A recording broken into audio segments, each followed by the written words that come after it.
The way that the information I have works is I work with certain entities that give me an outline of what people are ready to hear, and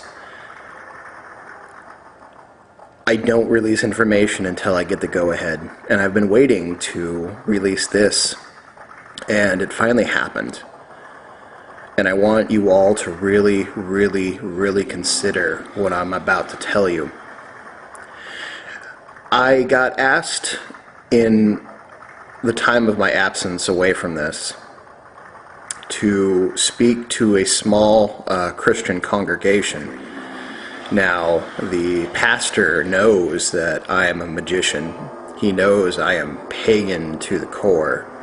But the information that I had, which he had heard through secondhand information of someone else that I told, he knew that it was no longer time to argue about where the information was coming from, that this wasn't a Jesus thing, this wasn't a Christian thing, this wasn't a pagan or even a religious thing, that this is just the way it is. And it's time that we together stood up against those who really, truly are looking to enslave you and kill you. There's no getting away from it. This is one of those things that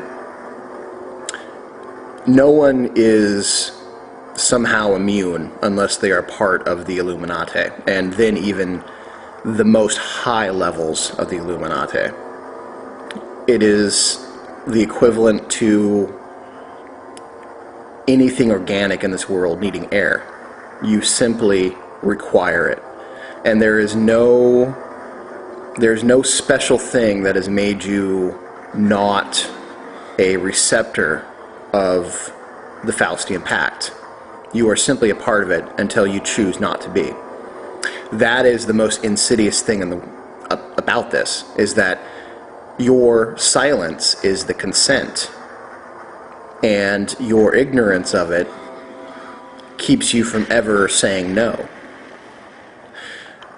Publicly, I went and spoke. It wasn't a large congregation.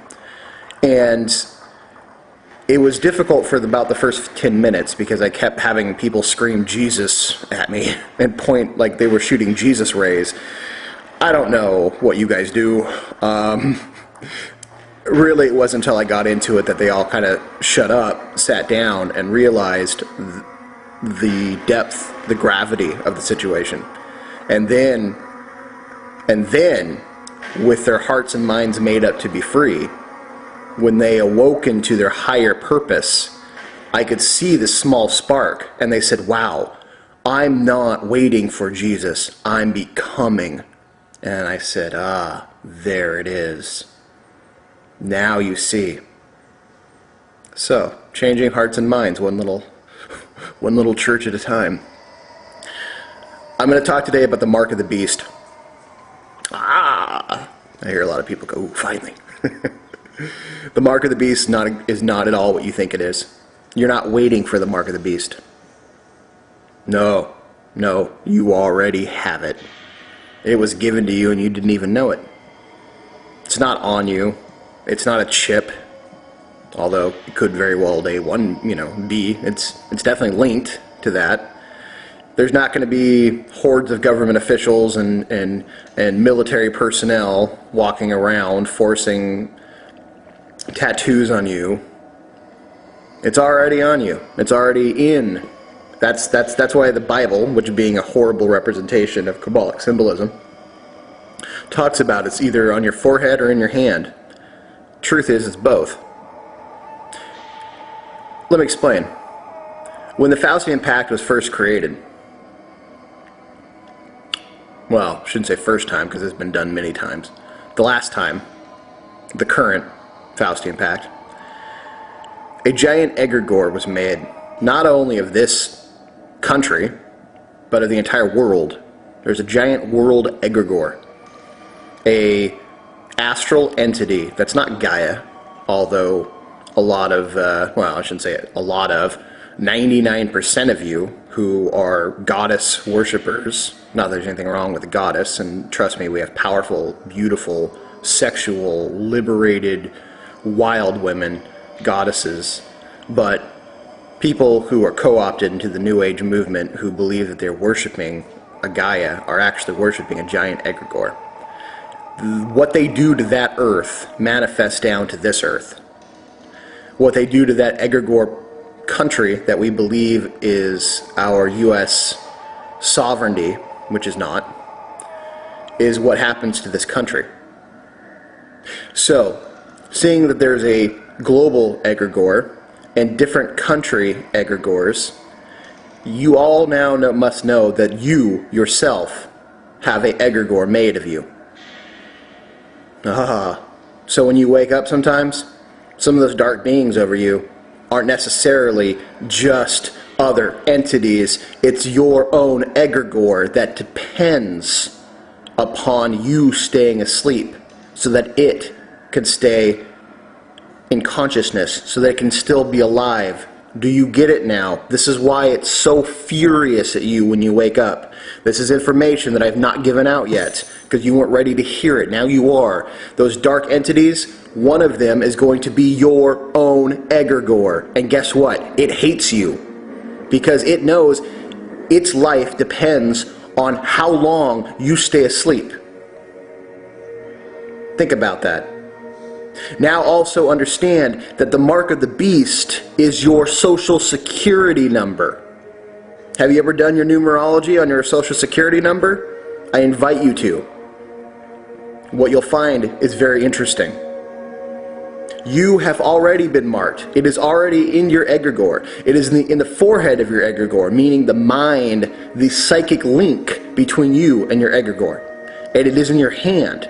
It is in the work that you do.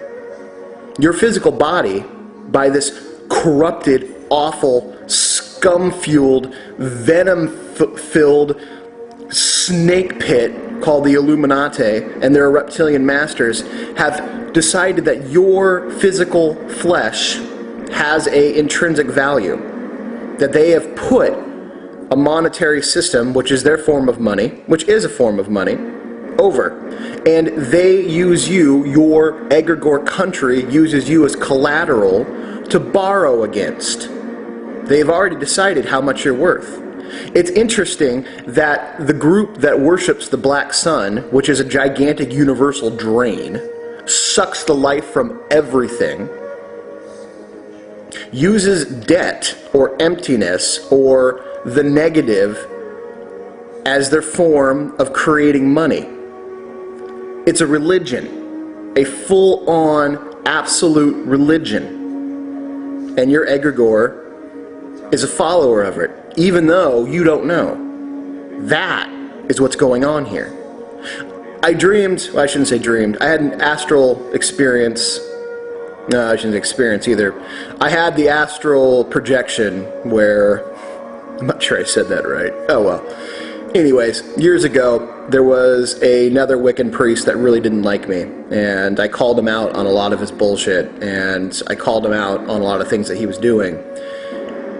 He decided that he was going to try to use astral influences against me. I decided that if I were to go against him physically, I would probably wind up in jail. Crushing him was not going to be a problem. But I decided to go to a place that man's law had no power over me. And I went to visit him directly in my astral body, closest to the physical realm. Real-time astral projection. Shape-shifted as a bear. I went into his room, found him sleeping next to his gigantic hag of a wife. And over him, in the old witch cults, they would usually take your number, which means I got your number, like how tall you are, your measure. Okay, this is an important thing to have somebody's number, the numerical energy that creates them. I wanted to take his number, but to my surprise, when I went to call his number to see it, these numbers floated out of his head and kind of made a line above his body. and I memorized those numbers, grabbed them with my astral paw, because I was a bear at the time, and put them in my pocket, which, weirdly, I had a pocket, even being a bear. I wouldn't look into it. But it's all astral world stuff. So I had his number. Like, has someone ever said, hey, I got your number? That means he's got you. Years later, after I used that number to make sure that he knew that I was not someone to mess with, someone who knew him, actually his daughter, yeah, that's another story, saw them and turned white.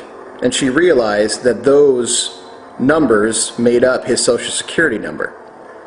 That's when I began to unravel this mystery of what this Mark of the Beast really is about. And that's when the spirits really started directing me and telling me I'm ready to know more. And so I'm passing this now on to you. The Mark of the Beast, your Social Security number. That is the numerical, energetic collaboration